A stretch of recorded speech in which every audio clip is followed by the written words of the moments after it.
जो आग तापते हैं लोग और घर में 4-5 बोरसी जलता है देहात में, बहुत धुआं कैले रहता है। फिर आपके शरीर में ऑक्सीजन की कमी होगी तो नींद आने लगेगा, नींद आएगा, धीरे धीरे सोएंगे आपको, और सोएंगे तो उसका बेहोश, बेहोश का कोमा, कोमा के बाद डिलीट, समझेगा, सटा दीजिए, फिर 13 ही में बोले।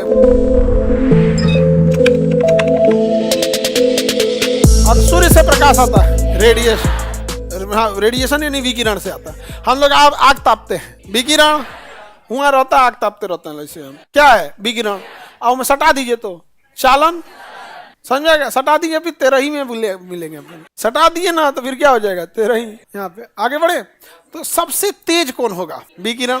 जो आग तापते हैं लोग, उसको ये सब शहर वाला ना उसको अंगीठी बोलता है सब, हम लोग बोरसी बोलते थे उसको।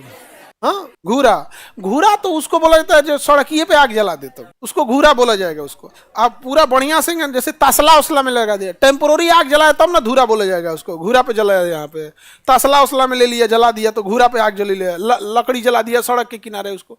और घरे में ईंट मट्टी सान के उसमें भूसा मिला के गाय वाला, और उसको खूब अच्छा घड़ा के ऊपर पाथ के, घैली उल्टा करके उसके ऊपर पाथ दिया जाता है, उसका पेंदी बना के 1 हफ्ता सूखने के लिए छोड़ दिया जाता है। जब सूख जाता है तो घैलिया के पहले प्लास्टिक बिछाया जाता है, ना तो घैलिया नहीं छोड़ेगा, कहेगा हम आ रहे लोग, तो पहले उल्टा घड़ा किया जाता है या उल्टा पतीली, उसके ऊपर एक प्लास्टिक बिछा दिया जाता है कि निकाला जाता है, छोड़ दे, और उसके बाद उसमें फिर आग तापा जाता है। और घर में 4-5 बोरसी जलता है देहात में, बाबा दादा अपन पर्सनल रख ले रहता है लोग, बहुत धुआं कैले रहता है यहाँ पे, अखिया बंद करके हम फूकते हैं। आगे बढ़े, देहात में बोरसी बोला जाता है।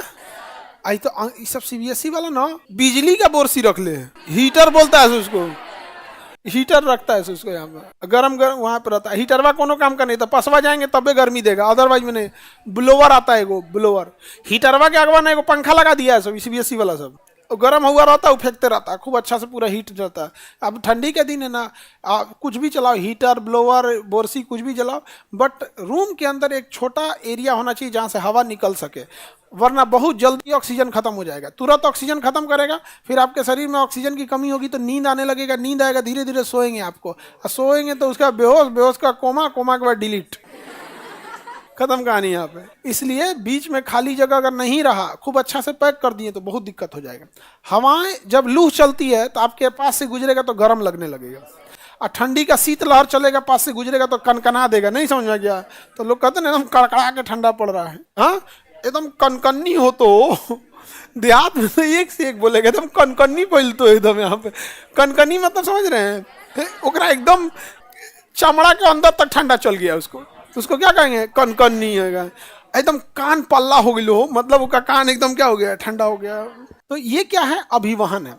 हवाओं में जब क्षैतिज रूप से उष्मा जाती है, चाहे वो लूह के माध्यम से जाए या शीतलहर के माध्यम से जाए, तो उसको हम कहते हैं अभिवहन। क्या कहेंगे, अभिवहन, क्या है, अभिवहन। इसलिए आप देखिएगा गर्मी के दिन में लू चलेगा, इतना भयानक लगेगा कि जला देगा शरीर ही, आप एकदम गरम गरम हवा चलेगा। कूलर उलर चलेगा तो वो गरम गरम हवा फेंकता है, पंखों से जो गर्म हवा फेंकने लगता है, बड़ी दिक्कत होता है गर्मी में, बहुत बहुत दिक्कत होता है। समझा, उसमें लाइट काट देता है सब, हाँ लाइट काट देता है, समझ में आ गया कि नहीं। शीतलहरी बोलते हैं देहात में, शीतलहर को देहात में शीतलहर बोल, लहर शुद्ध नहीं, उसको टेढ़ करके बोले लहरी, शीतलहरी, समझ में आ गया। कनकन्नी, शीतलहर चलेगा, हवा चलेगा ना तो एकदम कनकन्नी बहुत, एकदम कनकन्नी। अभी कनकन्नी है, बाहर में बहुत ठंड है, अंदर में ठंड नहीं लग रहा होगा आप लोग को, क्लास में एकदम सही माहौल रहता है।